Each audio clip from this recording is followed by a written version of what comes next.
Sell the U.S. invasion of Iraq.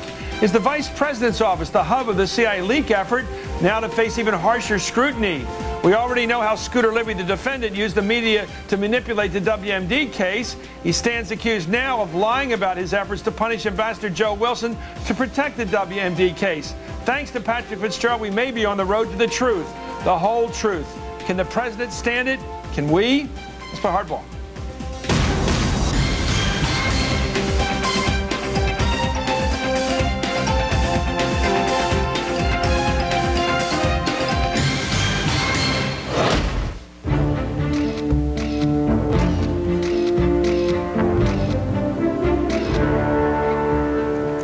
Good evening, I'm Chris Matthews, and this is a special Sunday night report of Hardball on the CIA leak investigation. Tonight, we've gathered together 4 of Washington's top reporters to make sense of a very bad week for the Bush administration. One that included a failed Supreme Court nomination, refocused attention on the death toll in Iraq, and of course the indictment and resignation of senior White House advisor Scooter Libby, Vice President Cheney's now former chief of staff, on charges of perjury, false statement, and obstruction of justice in the leak probe. And the special prosecutor says Karl Rove isn't in the clear yet. We'll discuss what it all means, whether this is a White House in crisis, and where the president can go from here. But first, for the latest on the fallout of the leak case, here's Hardball's David Schuster. The vice president's former chief of staff is now scheduled to be arraigned at the courthouse this week. Scooter Libby stands charged of lying to the FBI and to a grand jury about leaks of classified information. He was at the beginning of the chain of the phone calls, the first official to disclose this information outside the government to a reporter, and that he lied about it afterwards, under oath and repeatedly. And Libby's actions have left questions hanging in the air about Vice President Cheney and others because, as Fitzgerald said, Libby would not tell the truth. And what we have when someone charges obstruction of justice is the umpire gets sand thrown in his eyes. He's trying to figure out what happened, and somebody blocked their view.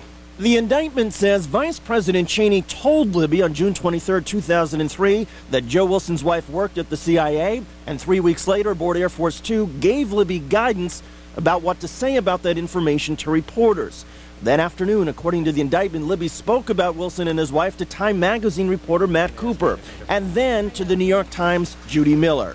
What was the vice president's role in all of this? I'm not making allegations about anyone, nor charging the indictment.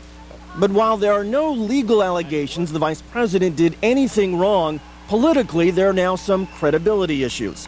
In Mr. Cheney's first public statements about any of this in September 2003 on Meet the Press, I don't know Joe Wilson. I've never met Joe Wilson.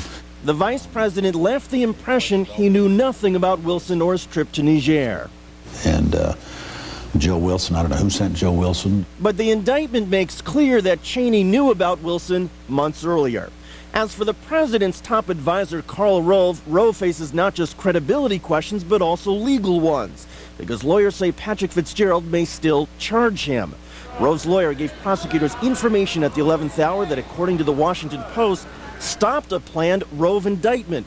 And Rove's lawyer, Bob Luskin, acknowledges the president's top advisor remains under investigation.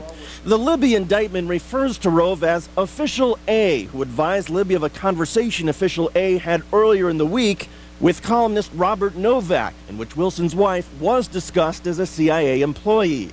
Never mind the legal cloud still hanging over Rove, now there is the issue regarding a pledge from President Bush. I don't know of anybody in my administration who leaked classified information.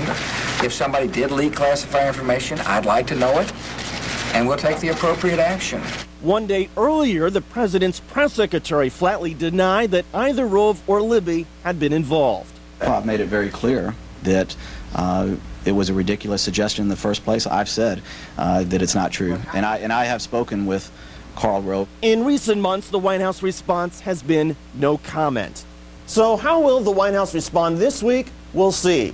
In the meantime, what was it about the criticism of the administration's case for war that was so ghastly, so damaging, so explosive to the vice president that his chief of staff felt compelled to take actions that, in the end, led to criminal charges? I'm David Schuster for Hardball in Washington.